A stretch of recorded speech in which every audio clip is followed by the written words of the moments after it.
Our 2 cents. With Oscar.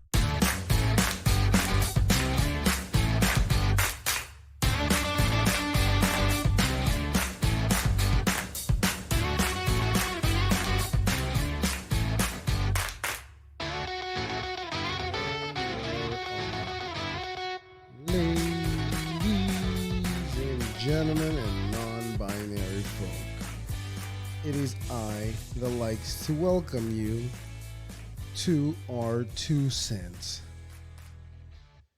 Today, we're going to have a conversation with another podcaster, I believe. The name of the podcast is Aisle 7, the podcast. It is my understanding from the little digging I did, that the name is Savageisland. I should have. You see, this is how rude I am. I never get nobody's name up until I meet him and start talking to them. Not good. But I know his tag for all his most of his social media are. I hate this one. Give me a second. I need to change that. But anyways, it's Savage Island for most of social media, TikToks, YouTube channel, also Savage Island, and other stuff. He's also got a LinkTree, which I'll share on the description and all that. But I like, you know what's interesting? It would be a smart idea is to hit send. That's always a smart idea.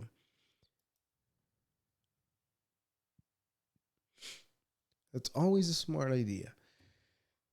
So now let's send him an invitation for us to have a conversation. And without further ado, I bring to you Savage Island. Hey, how you doing? How you doing, brother? Good. Yourself? Good. All right, you know what? I have to apologize because I didn't get your name. I should have gotten, that should have been one of the first things I That's should have okay. gotten it. So, I'm going to introduce myself. My name is Oscar. Let me introduce myself to you first. Are you ready? Yeah, I'm good, brother. I'm good. Okay, Can you awesome. hear me? Yeah, I can hear you good. I apologize. All right. So my name is Oscar. I've been doing this podcast since 2019 in December when I started it. I started this because I wanted to get better at having conversations with people because for the most part, I'm a quiet person that I don't really want to talk to anybody. But if I find somebody interesting that I like what they're doing or that I see that they're trying to find their way into doing something, I find interest in those people because I feel like that's where I'm at as well. But anyways, enough about me. I'm gonna let you introduce yourself, and please also mention all your social medias and everything you have going on as far as your content creation, and we'll go from there. And tell us what you do too, please. Okay. Well, before I begin, is there anything you want me to stay away from, or as far as profanity, is there anything? Open. Don't worry about it. Okay, I just wanted to be respectful on your platform. Yes. No worry. I appreciate that though. Thank you. Yeah, definitely. Anytime, man. So yeah, my name is Henry, aka Savage Island, Lealiki. I hail from Las Vegas, Nevada. Currently, I am first generation born here, indigenous to the island of Tonga in the South Pacific Ocean. My handles you can follow me on Instagram. At Savage Island, SAVGE Island, and then of course TikTok, Savage Island, SAVAGE Island. I also have a YouTube channel, and my content's really just based on whatever I feel from my heart that I want to elaborate on. Really, most people would put me in the category of being woke. However, I don't put myself in any boxes. I understand when people project things. That's just what they feel. But honestly, I don't know if I have an identity on what I actually do. I just know that when I speak, some people would consider me to be effective, but I would just believe that I come off hopefully more spiritual than I do a physical presence. So Yeah, that's what I do, brother. And I'm honored to be here. Thank you. Oh man, it's a pleasure having this conversation with you. I've been having a lot of fails lately. A lot of messages I've been sending, no replies, but it's all right. It's part of the struggle, right? So I just keep going, and just seeing what you've been doing so far. Some of the stuff that I went through. Yeah, I guess some people would consider you woke, and that title does have a lot of negative recognitions to it, I guess, for some part. But as far as woke people go, I think that their heart's in the right place. It's just they are going about it maybe the wrong way. Wouldn't you say? Well, I think what it depends on. Well, for me personally, I guess I'll just speak from experience. I don't want to generalize because it's easy to say, "Hey, we all do this," and put us all in the category. When in actuality, we all may start from the same point of the race, but we're all ending in different parts of the destination. Um, I understand the terminology and what the philosophy behind being woke is, right? Because a lot of our brothers and sisters, whether you be indigenous, a person of color, or a minority, or whatever disadvantage that you identify as, woke being like you're awake because the others are asleep to the fact that society has barriers, parameters, borders put around us that we are often not aware of. Most people equate that to conspiracy, but in actuality, if you search, surface level enough to, as far as based on research and studies, you kind of question like, well, if I work a 9 to 5, what is it really benefiting? Oh, well, I'm taking care of their company and, they're paying me in return. But really, I'm living paycheck to paycheck. And then from paycheck to paycheck, am I really saving anything? I mean, what am I really investing in here? And then, am I really taking care of my family? And then you equate it to mental health problems because, somewhere down the line, you just don't feel like you're fulfilling your purpose in life. I was that guy. Every day I just walk out, I'd go to work. I look out the window and just feel like, man, I just don't feel like this is enough. Like, I don't feel like I'm fulfilling anything. Like, physically, I may feel satisfied, but spiritually, mentally, something's way off. I feel unbalanced in the world. And, I just remember, I remember being fired from work. I was working security in Tuscany Suites Casino. I'm not, um, I'm not, uh, I'm not allowed to speak on what happened on the situation Of course. by legal matters. All right. But I remember the day I was let go of the job, and just telling myself, man, like this is it. This is the beginning and the end of every chapter in my life. Every story I write from here on out is predictable. This book is really boring right now at this point, and I want something that's not only more challenging but more truthful to me. And so when people say woke, I don't take offense to it, but I would say woke is one thing, right? Being asleep and then being in the category of waking up to the fact. But I would rather consider myself, I'd rather just be, searching, right? Because we're all lost, essentially. If we're all lost, the first thing we gravitate towards is like whatever anybody who will use this. Yo, cool. You'll let me work at, you'll let me be a teacher at a school, or you'll let me sweep at your restaurant, whatever it is. People just want to be useful somewhere in life. But for me personally, experience wise, I want to separate myself from the category of just being woke. I want to help. If anything, I want to help others who felt the same way I felt in the beginning of this journey. So, yeah, that's it. Hearing you say how you're feeling right now, I was just thinking to myself right before I started this podcast. I was thinking to myself, this book of my life is boring. I just work at home, and when I come home, I just sit on my ass wishing I was doing something productive, right? And I went through a phase. Dude, this is gonna be funny, but I even tried the whole Instagram modeling. It didn't work.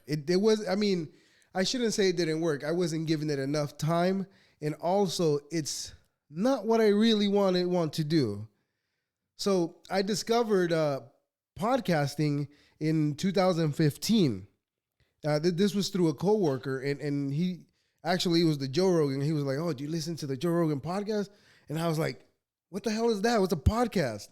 And he explained to me what it was and where I could listen to it. And you know, a couple months went by, and I still was hesitant to get into at least listening.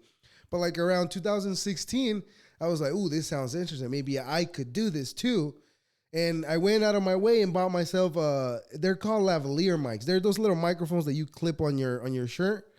I had a set of that, and I bought them. I've told this story many times too. So if anybody's listening and has heard it again, I apologize. Anyways, so I bought that set of microphones, and I put them in my car because that's where I was gonna start doing it by myself, just to practice, just to ease my way into it, into talking into a microphone, right?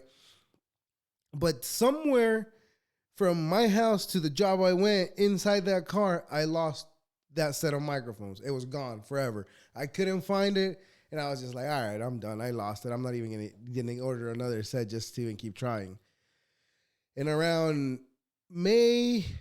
April of 2019, I didn't do nothing from 2016 to 2019. It was just I wish, and I would just kept wishing.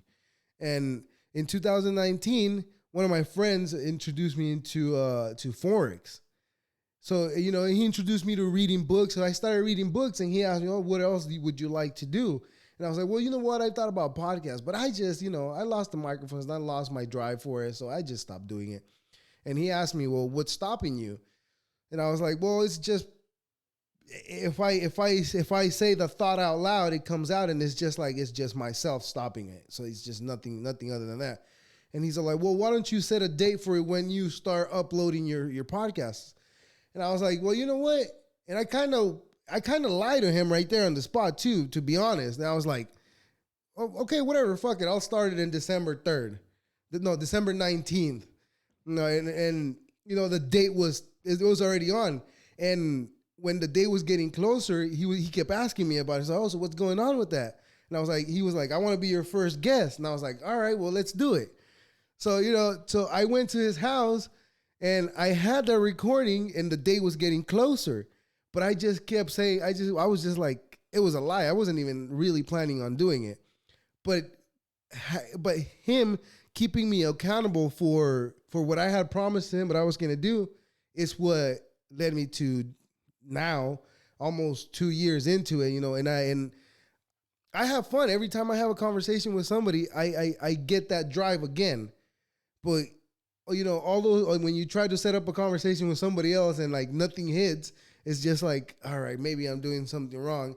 And there's that thought in your head that tells you, yo, maybe you should give up because nothing's happening. But what I've noticed now is just I'm just gonna keep doing it because I'm having fun. I'm not looking for the end goal just yet. But you know, enough about that. I'll let you talk because I've been talking this whole time. No, you're good. I absolutely agree. I think specifically and more recently, the pandemic taught me that nothing is guaranteed. Nothing's for sure. You can save all the money you want, but when the pandemic hit, just like me and probably other people, savings went out the window. Everything was burned out. Yeah. You know what I'm saying? And so whatever was materialistic in your life now became raw, and it became raw and realistic. That shit, I worked my ass off at that job for 10 years. Wow. Only to just not benefit. There was no fruits to my labor. I just got laid off because of COVID. And now they're telling me to go back and get vaccinated before I can come in. And so it's like, well, what the hell did this benefit me? You guys used me. And then until I was, you know, you guys were in a drought, then you tried and replaced me with somebody new. And then people lost value within themselves because they thought the value was, hey, I go to work and I make a decent living, and, you know, oh yeah, you know, I make enough money to take care of what I need to take care of. But within that time, most people started to discover, was I fucking happy? Was I fucking happy?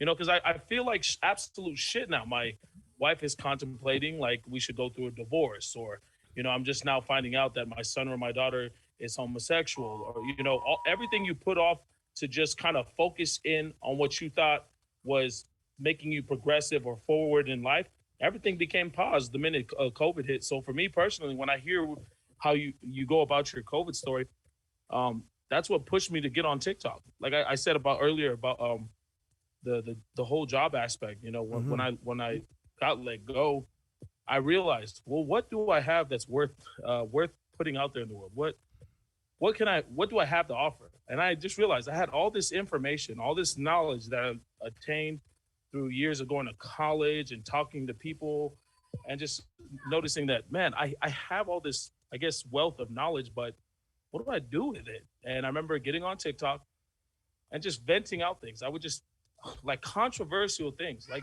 I had no filter because I didn't understand how TikTok worked. And, I'm already violating community guidelines. I only had 2 to 3 followers at the time, but then these 2 to 3 followers would share it to their 100 to 200 followers. And then those people would have 200 to 500 followers. And then I kind of spread like wildfire. These people were like, this guy's saying some controversial stuff, man. We need to share this shit. Yeah. And, now I'm in the likes of speaking with circles with prominent TikTokers by the names of Modern Warrior or Conscious Lee or, I Speak 1906, guys who are fighting their good fight in order to make it prominent in life today that, hey, although the degrees and the PhDs and all that shit, they're there for validation and accreditation. When I get on TikTok, I have a following of whether 10,000 to 100,000 to 1 million followers of people who are paying attention to every word I say.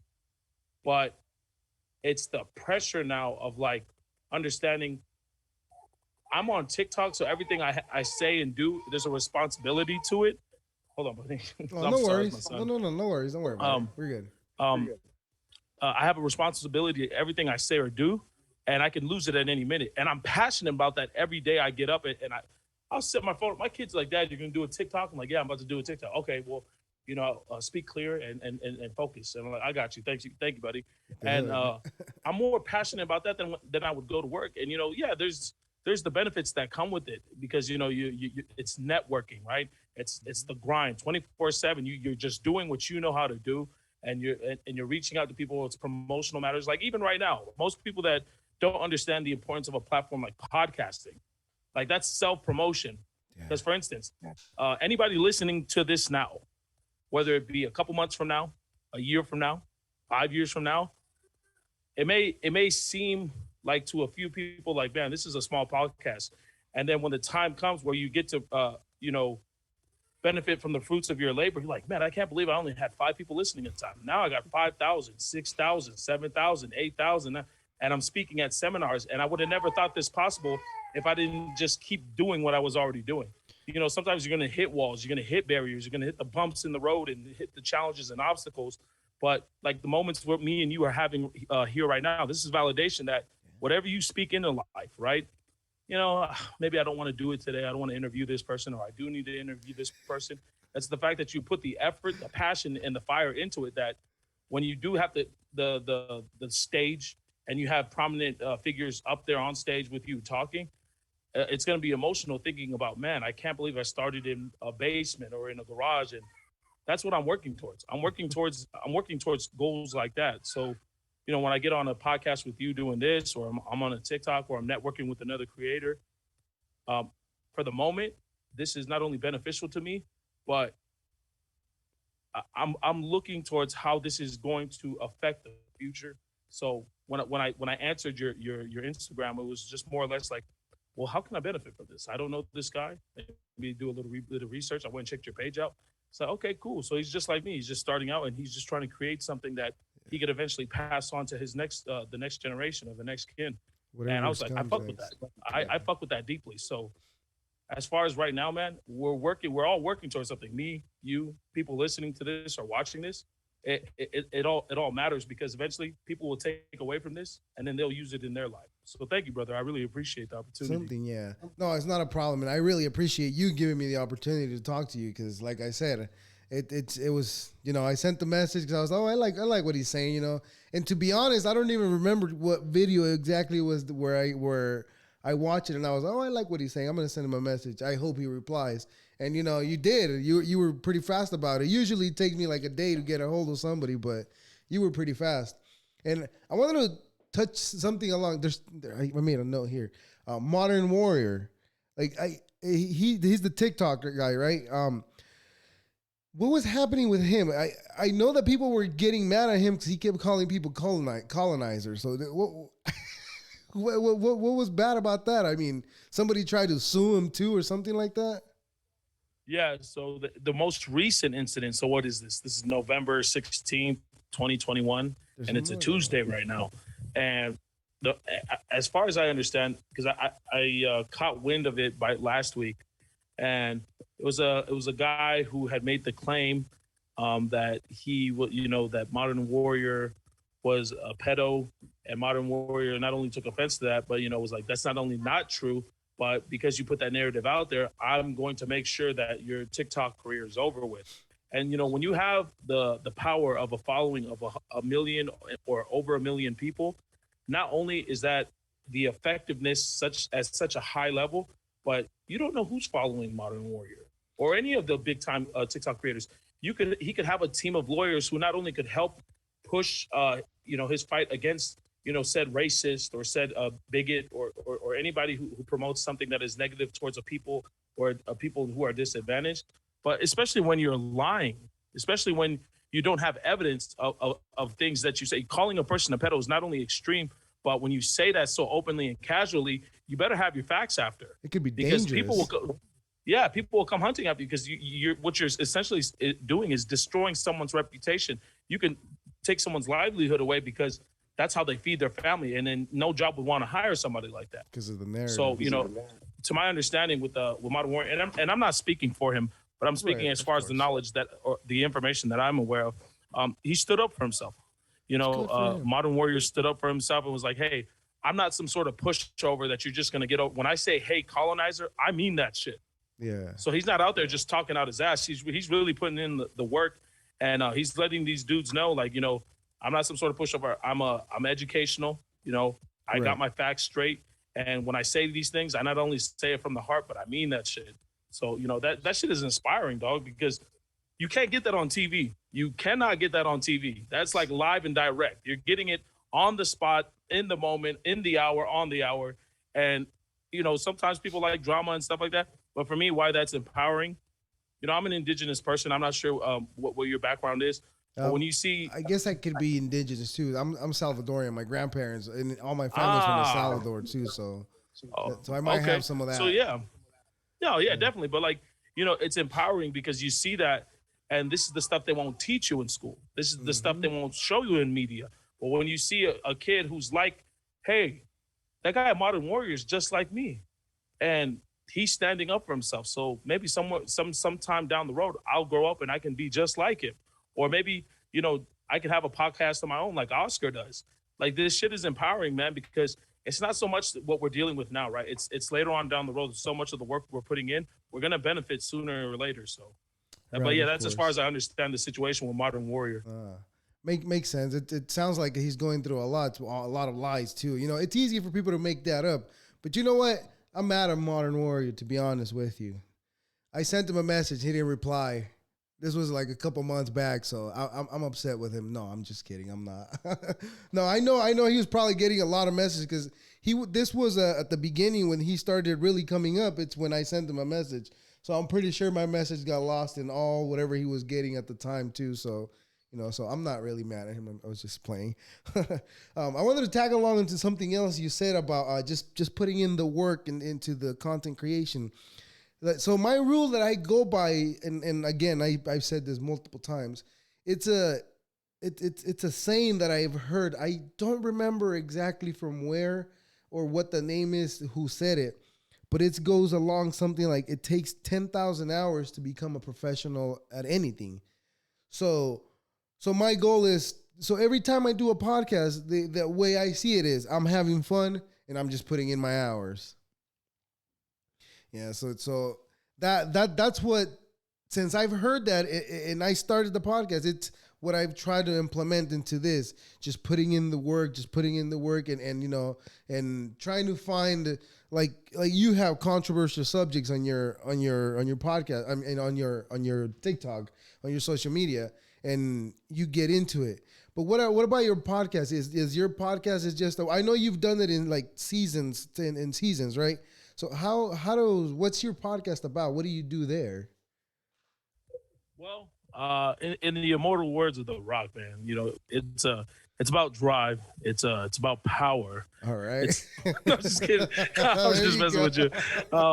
No, like honestly, the format of the setup was to first pique the interest of people. Anybody willing to listen by putting out subjects that aren't really normalized in my community. So, the general demographic was to reach out to our community, me and my wife, being that we were Pacific Islanders, and really stir the pot. Not trying to clout chase, not trying to stir up controversy. I'm not Kanye West. I'm not Boone Gang. I'm not any of those guys.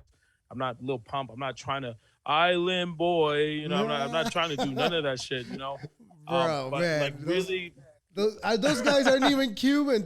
They're from Maine. What the hell?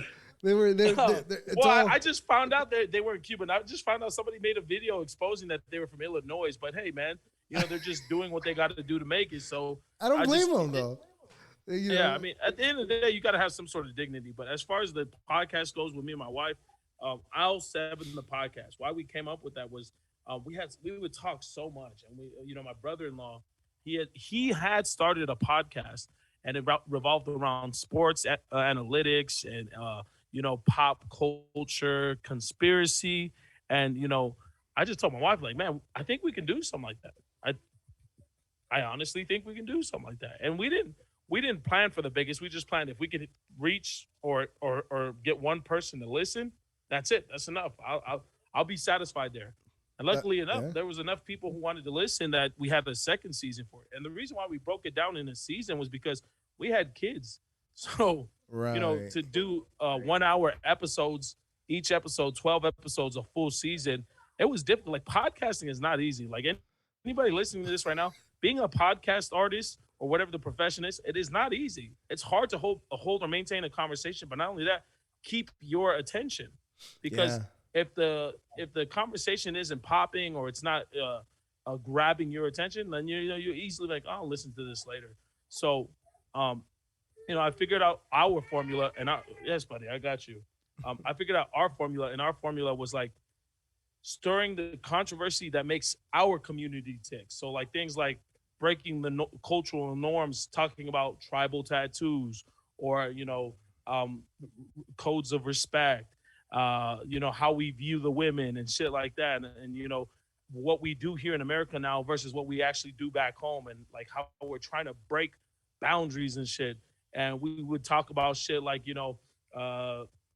sexual assault in the family and how we try to be quiet about that sometimes because we don't know how to deal with it, or colonization coming by way of, politics, industrialization, and of course, religion, because that's not really talked about a lot. But the most that we would grab people's attention, was definitely conspiracy. Is the Earth flat? Where the fuck did the dinosaurs go and shit like that? Like, I'm glad you brought the dinosaurs up right now because I just made a TikTok about that. Oh, okay. Well, yeah. I mean, but see, that's what I'm saying because, like, we were trying to make people think, and if we got you to think, well, then we fucking won. Right. Because then, after that, it doesn't matter if you agreed with us or not. Like, we had more haters than we did supporters. Motherfuckers would be like, well, that's the stupidest fucking thing we heard. Everybody knows dinosaurs existed. Why else would they teach us that in school? I don't know if you've ever heard of programming, but it's easy to project predictive a narrative programming. That's untrue. Yeah, because that's essentially what, if they put it in the schools, of course you'll take it as fact because everybody's learning it. And now it's a generality. We all learned it at school at the same time. Yeah, we all learned it at school at the same time, but it doesn't mean it was right. Just because, they said that Martin Luther King, he gave a speech and how about the dream and shit like that. Doesn't mean he succeeded. He still got shot. He still got fucking shot. So, that's where they did a study with rats. I don't remember if it was rats or monkeys. That they had a couple monkeys in an area and they set up something that they couldn't do. And, they taught them not to do it. They beat it out of them so they wouldn't do it. And when they started putting in other specimens in there, like I said, I don't remember if it was rats or monkeys. That's why I'm saying specimens. But they put in another set of specimens in there with those, and those started following what the ones that were in there were already doing. And then they took out the two that were already in there, But the two that were brought in last, they were already accustomed to doing it the way the first set was taught to do it. But and then they took the first set that was in there, they took them out of that study, and they put a new set of specimens. So basically, what they proved at the study is the generations through generations, they'll stop asking, "Oh, why are we doing it this way?" The first set of specimen questioned it, like, why is it Jesus, I can't talk. Why is it being done this way? But the last set that came in after them, the third, the generations had already, this is the way we've been doing it, so that's how we're gonna do it. It's more or less along those lines. And I find it interesting with what you're saying. It's just, we have been taught the same way, and it just keep trickling down now. And a lot of us are seeing stuff that we've been taught that it's not true. And, and now with social media, now you can share it to a bigger audience. That's the beauty of this. Yeah, like definitely. I mean, especially with TikTok, why TikTok's so helpful is because as far as like doing your own business, self-made or self-owned business, TikTok is a great tool to promote your shit. You know what I'm saying? Like, you can build a following of 500 to 1,000, whatever, however big your following is, will determine how much your reach will be out there. And so if I get on TikTok and I have 100,000 followers, and I tell them that the color of blue is evil, make sure you remove the color blue, and I give some sort of facts and statistics behind it, but you never learned about it in school, and it makes you think, and all of a sudden you start to kind of like, holy shit, he was right. I can't believe he said that. Then that influence starts to kind of reach other groups and shit. Yeah, just like that group study with the specimens, it makes sense. Why did the first generation do that versus why did the second generation stop doing it? You begin to kind of learn things on your own where it discredits things you learn. Like, even right now, I was just talking about, like, why would I bring up the dinosaurs, right?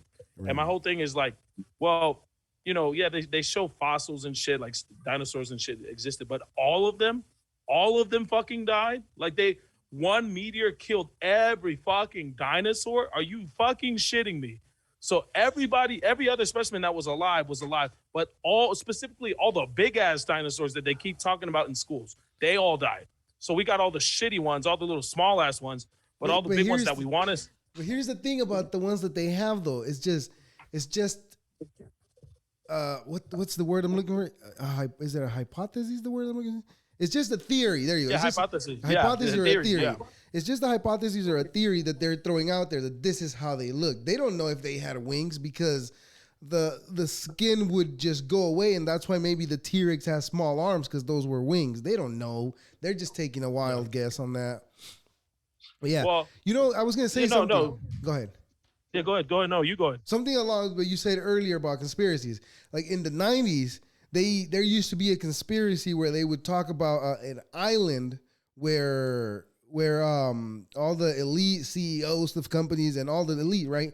All the government people that are the elite, like I said, they would go and do God knows what. Well, I guess we do know now what they did to those kids in that island because it turned out to be true. I'm talking about Epstein Island. I don't know if you knew about it. I don't know if you know anything about that. So now that used to just be a conspiracy. And look at what it turned out to be. It's true. So, well, I mean, legally, the case is known as it was child trafficking, or no, it was human trafficking. They didn't call it child trafficking for the simple fact that media found it too sensitive to call it child trafficking because of, sensitive information. When in actuality, that's bullshit because censorship in places like Europe and other places, they don't take it very serious.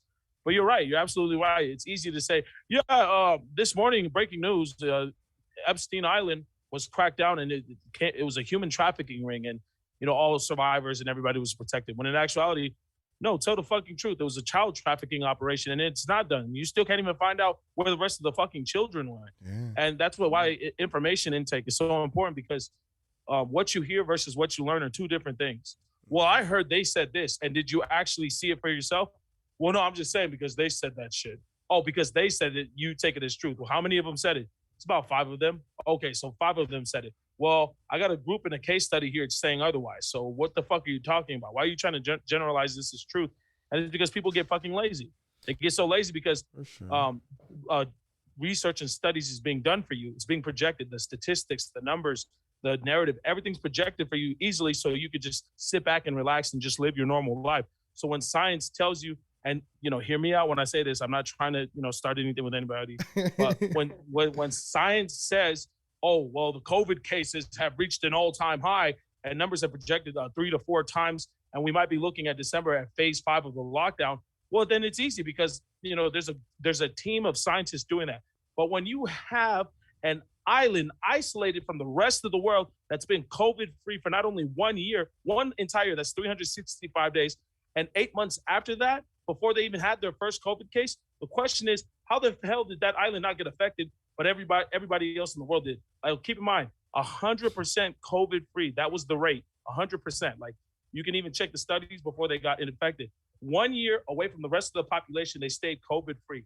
Now, why is this important? It's important because the study case went for COVID, which was it was traveling airborne before it touched surfaces and people had to wash their hands and shit like that. Well, if that's the case, how the fuck did it didn't reach out there to the Tropic of Cancer below the equator belt? They were talking about things like, oh yeah, well, in higher temperatures or hotter temperatures, the disease dies or the virus dies and all that bullshit. And the narrative kept changing. It kept fucking changing, and they kept projecting new numbers. And all of a sudden, people started coming out with new remedies: vitamin C, vitamin D, do this, take that. And people were starting to do their own research and studies and finding their own solutions. Now there's a Delta variant, a Gamma variant, like a Bravo variant. Look, you take all those variants and you shine it up real nice and shove them straight up your candy ass, because at some point in time, this shit is starting to sound kind of fishy now. What the fuck is wrong with your numbers, Fauci? And then all of a sudden now Fauci gets taken to court and Supreme Court, and they're asking, hey, so with these projected studies you put here, you were saying by December of 2020, we were looking at a very large case coming. Why the fuck isn't vaccinations not being worked on already? And then even on that, when people promote vaccinations, this is what bothers me. They're not 100% effective. They're still in trial and error phase. So when you're fucking promoting this shit, keep in mind, you're still giving people the possibility of getting sick or even worse than that, death. So why would the fuck would you put us in a scenario like that? Yeah, of course. Yeah. Definitely. That's true. Are they still believing Fauci? Are they? Because he's been torturing puppies, hasn't he? All I know is that Fauci and his administration is the same team that took care of the AIDS epidemic back in the 80s. And they did a horrible fucking job then. And you would think the government would learn from that whole situation, but no. Hey, bring that same guy who fucked up the AIDS botch and let's get him in on this whole COVID case thing. Yeah, but you know what? Here's the thing. Obama had stopped that program and the gave money to Wuhan for research. But in all the craziness of Trump being in office, Fauci I guess he went behind his back. I don't know if he went behind his back or not, what the case may have been. But the point is that Fauci's the one that restarted the program and again. No, but did you know about what I said earlier, that he's been out there torturing puppies? No, I wasn't aware he was doing that, but I wouldn't be surprised. And beagles out of any other puppy. What was he doing with them? So some study that had to do with fruit flies. So basically, they would put these cages and they would stick the beagle's head in that cage, and they would let the fruit flies basically kill him to death. But they went as far as cutting their vocal cords so they wouldn't hear him cry. Yeah, that's horrific. So well, I mean, that's tough because I'm one who advocates for life. So as far as like science, I have a big problem with science. Science bothers me a lot, and when I say science, I'm talking about a specific science, colonial science, right? Because of the narratives that have been projected, the studies and the experiments that they've done throughout the past. And most people don't question it because, science does what? Science takes care of us. It gives us medicine. It gives us, improved healthcare, and it projects proper numbers so that we are able to get ahead in things as far as advanced technology, advanced statistics, whatever the case might be. The general population believes that science is taking care of us. And then when you go back and do the proper studies in history, you start to look at things like I can't believe science okayed that, black people were only 3/5 a human being. And they didn't correct that shit until, the early 1900s. Yeah, but that's not Or, real science, though. This is just some woohoo shit that they pulled out of their ass at the time because they, and this is not justifying what they did. They pull it out of their ass just because they didn't know any better. And I'm not justifying what they did, but I'm just saying. oh, no. It's because they didn't know any better, and they didn't bother to learn any better. Yeah. And so that wasn't corrected. So that was in the mid 1700s to the early 1900s. So that whole narrative was corrected. The 3/5 clause, because black people are not 3/5 a human being, they cannot vote.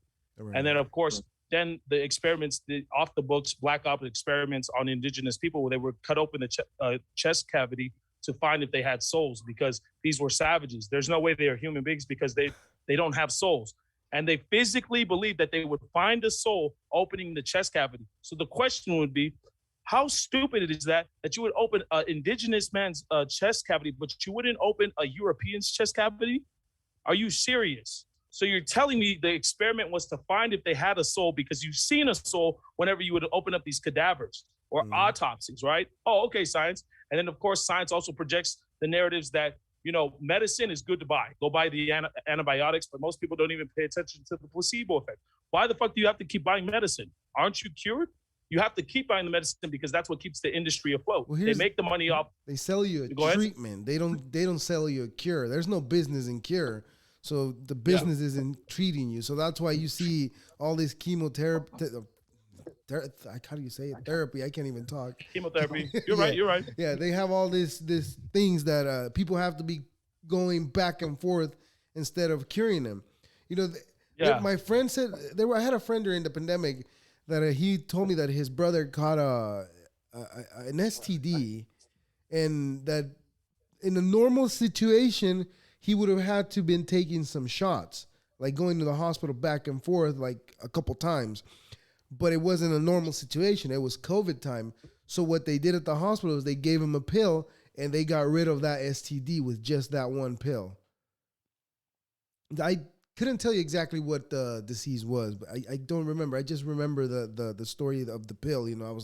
I was baffled. I was like, wait a minute. Isn't it supposed to be a treatment only? But they cured him? No, that makes sense. And even going back to why science disturbs me a lot. It's most people look at it so progressive. And so, it's so good. It's so helpful to humanity. And then you start to question, well, then why the fuck are they messing with genetics?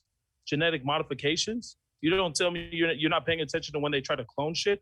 Oh, no, they're trying to improve the human condition, you see, because we need to improve the immune system. So when we create human beings with better immune systems, technically we're improving the next. No, what you're doing is creating super soldiers, because all science ever does is weaponize shit.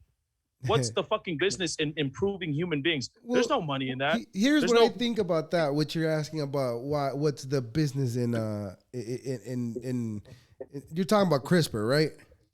That's what I'm talking about all of it, whether it's CERN, it's the stem cells research. I'm attacking all of it, all at once. Well, this is what I think that like I said earlier, their heart's in the right place, but the idea might not be, because if you think about what they're looking for they're looking for kids that are born with a disability, and they're trying to fix that before the child is born, or if there's something wrong in your DNA and you pass it on to your child, they're trying to remove whatever is wrong out of the DNA and putting in whatever would make it right. But what does that mean? We don't know what happens, what the after effect would be if you modify somebody's DNA. Now, I saw a Netflix documentary where they were talking about CRISPR. They're trying to, with what we're talking about right now, they're trying to have dogs that glow in the dark. So they're using CRISPR, modifying the DNA, which goes back, it started, like I said, with the right idea to help out people that have genetic problems. So the idea is good. But along the lines, here's going to come this crazy people that have other ideas. Oh, well, if I can modify the gene so that person can be right, maybe I can modify the gene so I can do whatever the hell I want with my body, basically. And like I said, their heart's in the right place, but it's just the thought of the money that it's gonna make. It's where I think the root of the evil is at. So like even back there, like definitely getting back to science, and I definitely heard what you're saying, and I agree to an extent. Like why the bigger problem I have with science or the indigenous community, I would believe, to have science. You have things like blood quantum that justifies how much of a percentage a person is really fully indigenous to receive benefits. And we go back to the 1700s where indigenous people, as far as the Native Americans here, whether it was from Central to South, so all the way up to North America, the tribes were damn near recorded to be anywhere between 5,000 to more, 5,000 or more. We are now today at a number of less than 500. Where the fuck did all those people go? Are you serious? You're talking about the Cree, the Ojibwe, the Seminoles, the Chippewa, the Blackfoot Indians, the Comanche, the Apache, the Dine, the Navajo. They're starting to die off. How the fuck is that even possible?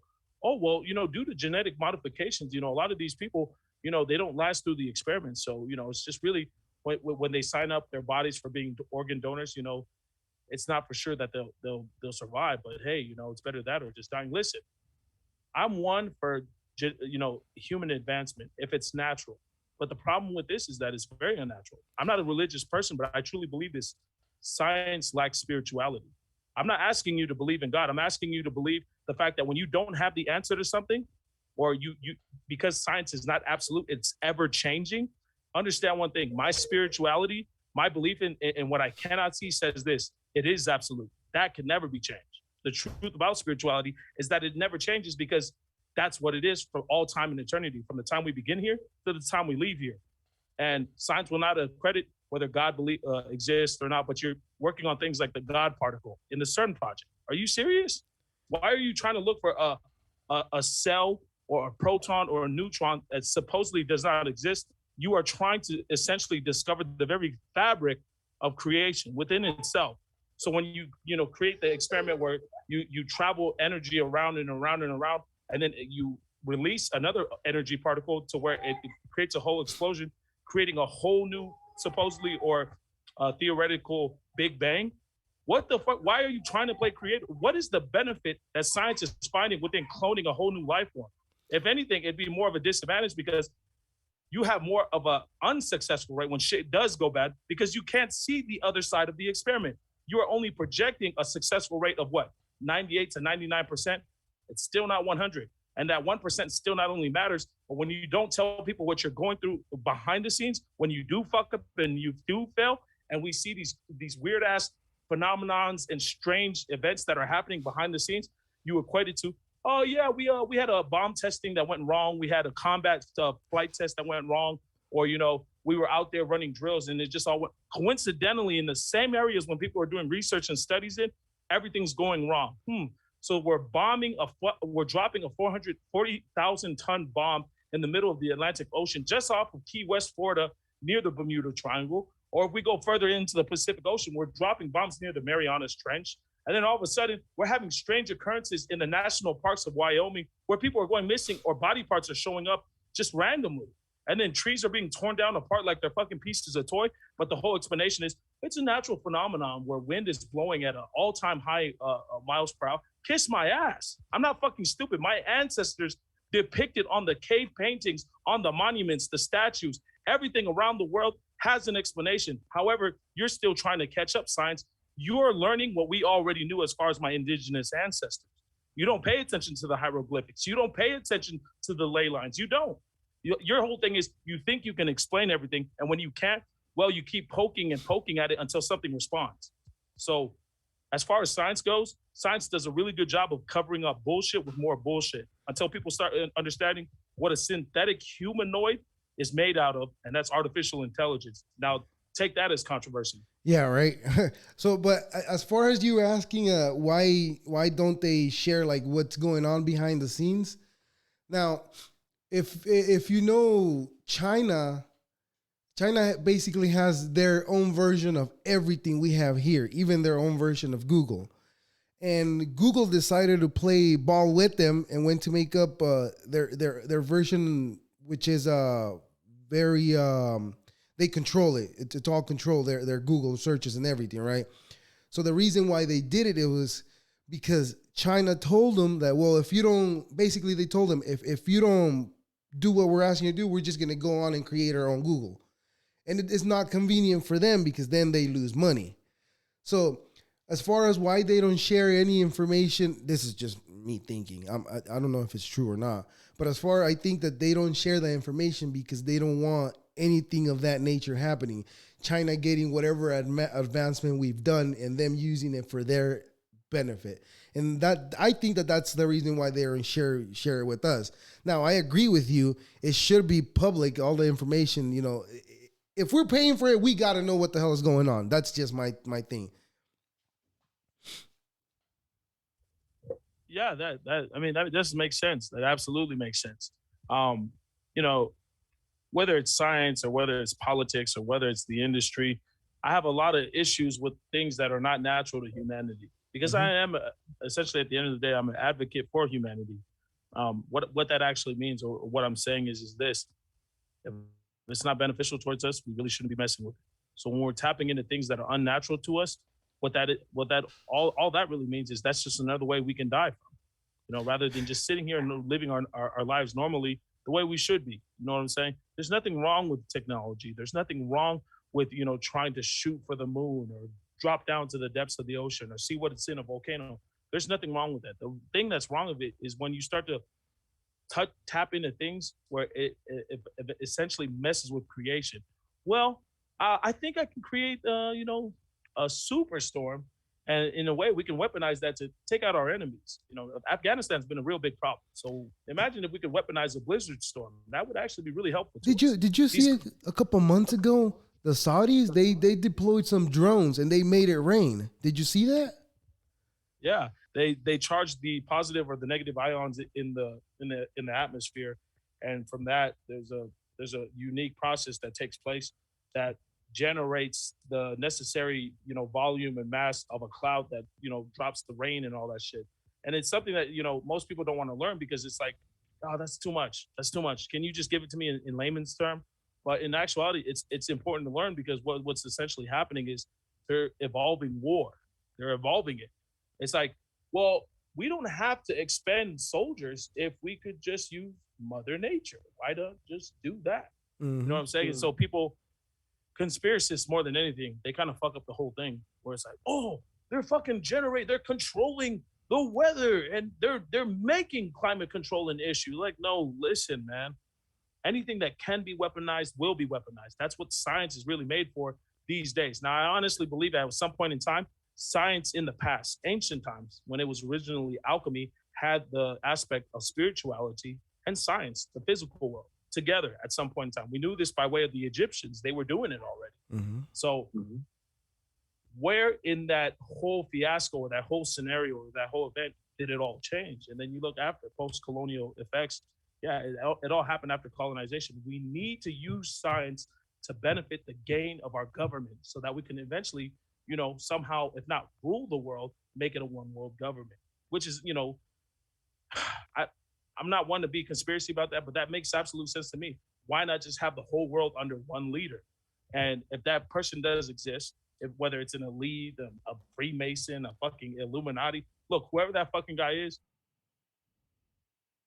all of humanity, and he or she's fucking shit up. Or if it's not a he or she, and I get on TikTok, and when I talk about these things, people want to fucking listen.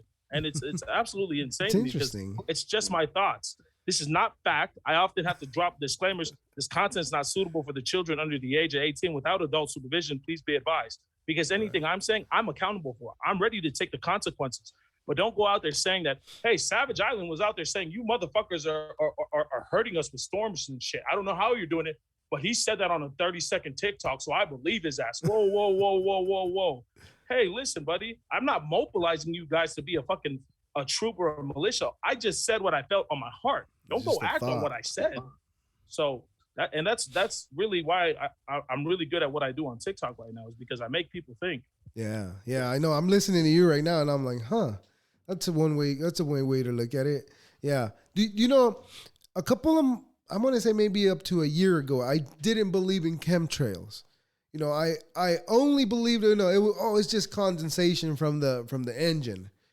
But with all my TikTok scrolling and people being great at sharing content that is not known out there in the real world for people like me to know, I I came across the video where they were talking to a couple of U.S. Air Force pilots, and they were explaining exactly what that smoke is, and it's some sort of aluminum with I don't know what else doing to the atmosphere.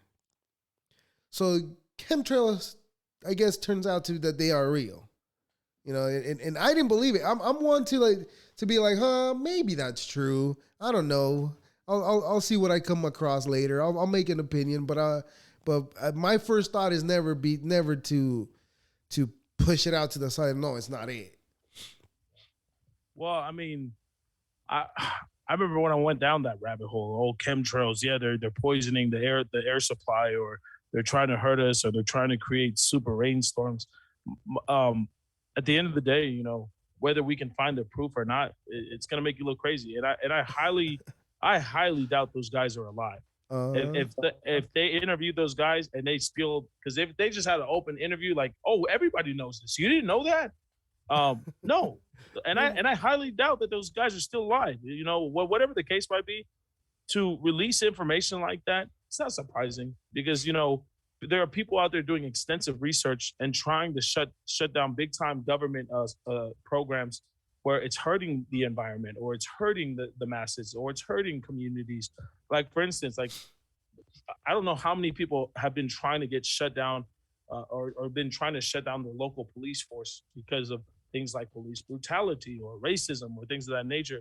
And they don't look into further studies about, hey, how about you just attack the police force one by one? Check that guy's, background record. Check this guy and check his psych eval, or, it's a lot easier doing that, but, people expect it to be done for them. When in actuality, all it does is take a little bit of research and studies, and you can actually take these people to court. Like I said, like most people that I know, or the general population, are so lazy they want it to be done for them. So, mhm. whether it's things like support groups, this group, hey, we stand for this or we stand for that. It's easy to talk a good game. It's harder to walk it. You know what I'm saying? Like, most people expect for change to come immediately.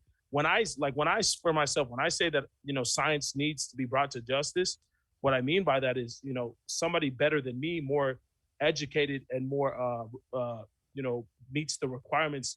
I hope and pray that person comes soon, because there are a lot of things questionable that are going on that I don't support, but nobody wants to care or cares to talk about it because, well, science wouldn't do that to us and this and that. But then, you look into all these proper studies and shit. It's like, I guess I'm just the only one who cares about it. So, Right.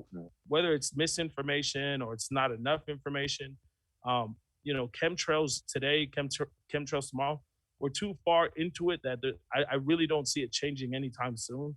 But if chemtrails is truly a thing to be worried about, I'm 32 years old. I don't know how much time I'll have left on this earth, but if it's something to be talked about, I hope to be a part of that conversation sometime soon. Yeah, definitely. It's something. It's something. That everybody should be know should have knowledge of. You mentioned the technology of the pyramids earlier, a little bit ago. Do you know? Do you know about the Library of Alexandria? So yes, before the burning of the Library of Alexandria, and why it's such a prominent part of history, it is said to have held every knowledge throughout the world. Everything you could know about or need to know about life, and everything that has happened since the beginning to coming into the end, was supposed to be in that library. Yeah. The Dead Sea, the legitimate Dead Sea Scrolls, the missing parts between the life of Jesus from when he was a child into when before he turned 33, like those things missing, like, or what Nostradamus was talking about, like, that's theoretically what was in that library. But I believe more a simple reason was um, why they really burned the library down was because the truth of the Israelites. Well, If they here's would, here's the story about it. Like they air quotes. They didn't burn it down on purpose. I guess there was like kind of like a scuffle going on, and they try to burn down. The Romans try to burn down the docks. So the library being close to the docks, it's that's how it caught on fire. They burned down the docks, and but that's why I say air quotes. Yeah, you're gonna catch this on fire, and knowing that's right next to it, you're not gonna know it's gonna catch on fire. So basically, the Library of Alexandria was like the internet of the time, right? Because that's where everything was. Oh yeah. I mean, if anything, I've been asked the question of all the places I could be in history or anywhere I could go visit, where would it be? I definitely have the Library of Alexandria in my top 5. You know what? It sounds. Yeah. I've always said I would go to the pyramids, but having this conversation with you, you saying what you just said would be a great spot to be a fly on the wall and be able to read anything in there. Yeah, man. Because I mean, if anybody came up with the internet or the idea of the World Wide Web, that guy must be a descendant from somebody who was working in the Library of Alexandria, because of the access to that library, right? Scholars of all around the world, from Saudi Arabia to Russia to Asia, people were visiting this place and dropping knowledge off and then receiving knowledge as well. So it wasn't like they were out of date. It was constantly being updated. The iOS update was constantly going. So everybody who was coming and visiting had something to offer just as much as they were taking. And honestly, I believe that's just how culture should be, right? If we share with each other, it should be as accessible and simple as that. Yeah. If I come to visit El Salvador, I would hope that I bring something just as much as I'm getting something. Because, it's as easy as like, hey, those pupusas are really good, man. Oh, I didn't know you knew about that. Come on, dog. Man. I grew up in California. Nice. But then, I asked for the recipe, and it's like, well, if I give you the recipe, what do you have to, give back in offer? That's essentially what the barter system was. Hey, man, I'm not going to just give you my fucking culture. You got to give something back. What do you have to offer? Well, I can teach you how to make fire. There was a give and take deal, right? Yeah, but that's what the Library of Alexandria represented. It was the capital of knowledge. People needed it or wanted to go there because they wanted to see if the rumors were true. Do they actually have all the information in the world? You know who I think took most of those books? Knowing that the Romans were there. Yeah, I think the Vatican has a lot of those books. That's controversial. I'm not gonna say it. Come on, that's controversial. Come on. No. I agree I'm with kidding. you. I agree with you because, the Vatican, if anything, is probably technically the second Library of Alexandria, and it would make sense that all that knowledge. Well, who's kind of next door to the north? Oh, well, it's the city of the Vatican. Yeah. You know what I'm saying? And they were the power at the time. So like, man, that's such a good point that you brought that up. I just had this conversation with a good friend of mine about the Vatican and how much knowledge they actually have. They legally have books that only belong to certain cultures and can never be read by other eyes. You know what I'm saying? Like, these are books that belong to the Egyptians. These are books that belong to the Saudi Arabians or the Croatians or the indigenous people of Asia. These books belong to them. And the only reason why they hold them is because, by rights, those families are no longer around. These lineages are extinct. So they only hold them because, that belonged to them and they don't think the world should know about it. But it's like, that's not for you to say. That's not for you to say. So information is truly, truly powerful. When most people equate power to wealth and status, like, no, dog, whoever knows the most is the most powerful right now. Yeah. So, yeah, that's the beauty of it. Yes, definitely. Yeah. So your podcast, what do you record your podcast on? So me and my wife, we used Anchor, and through Anchor, okay. they lease out to other platforms. So if you are on Anchor, what's dope about Anchor is they just make a percentage off of whatever listenership you get. So, I don't know, we make $10. They get $4 of it. Oh no, that's not what I meant. I didn't mean those. I meant like, what do you record it with? Oh, I'm so sorry. What equipment? Yeah, no, my bad. I didn't mean to get into that. No. Well, actually, right now, this is the mic we use. Okay. And I use this. I lost you. Did you go? Oh no, that's not bueno. Well, let me see. I'll give it a second. As far as how we set up the show and stuff. I lost you on this is what you were showing the mic and you came to stop. Oh yeah, so this is the mic that we use in the show. This is the iPad that we recorded on.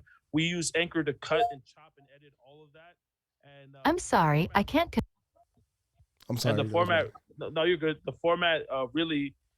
This is gonna sound funny, but so I grew up in California, and the radio every morning was like the thing. Whenever kids would go to, hey, did you hear that thing on the radio, or did you hear about the phone tap of Power 106, Big Boy in the morning? And yes. you know what I'm saying. So like that those they would have things like color of the day, number of the day, and shit like that. And that's where I took the format from. It's like those old time radio setups. And you know, oh yeah, we got our phone taps and shit like. I miss that. That's something my kids will never really get to kind of experience. You know, that's something Yeah. that'll die off with me because now everybody you can access XM radio. You can just go on YouTube and shit. But that shit, that's where real creativity mattered. It was to Right. keep people listening and interested on the fucking radio. So my whole thing was let's format it to like a radio show, so where people would call in or they had questions. Like, hey, caller number one on the radio. What's your issue with Nike? What's up with you and Nike and shit like that? Um, Mm. that's where I took the idea from. So that's kind of how we did it. Do you have a roadcaster or anything like that? Oh no. No. It's way no, but we couldn't do the sound bites or shit like Oh no, that. because I went with a roadcaster, and the roadcaster it has for sound bites and all that, and you can Bluetooth your phone or you can hook up to a line to Oh your phone, wow, and you can have four microphones hooked up to it at once. wow, that's Yeah, dope. yeah. So How much did that cost? it's 550. It's Nice, that's a yeah. good investment. That was a Yeah, good investment. and you know what? I went with it because I was like, you know what? I'm diving into this. I'm gonna invest it, and once the money's already input in it, I'm not gonna want to just waste the money like that. So I Yeah, just go all went in. with it. I'm still missing a few things, but like I said, it's work in progress. We're still learning, and Yeah, the end goal is to to have a good amount of people just listening to what I'm sharing and what other people has to have to share and what other people like to have a conversation with me and all that good stuff. yeah. I mean, hey man, speak it in the life because that 500 is not only a good investment, but like one of my favorite all-time motivators that I listen to, motivational speakers, Nipsey Hussle, right? All Right. money in, no money out. You know, the beauty in what he left behind is like his work ethic. Really, like I mean, it's as simple as like investing in yourself. Most people when they say, "Oh yeah, man, I'm all about this," like no, motherfucker, you got to commit. You got to go all the way in. It's one thing to say you want to do a podcast, but you look at it like, damn, you spent $550, dog. What the fuck is wrong with you, man? You're local, dog. And then all of a sudden it's like, no, it's like, no, man, that 550, it started out there. Now like I got my own studio. I leased this place out. I get guests every fucking week who want to be on this shit. Because Mhm. most people can't see that vision, and I can see it in you when we're having this conversation, man. You're already looking forward to like, the bigger steps, and it takes these little steps to get there, and I love it. That's why I wanted to jump on this.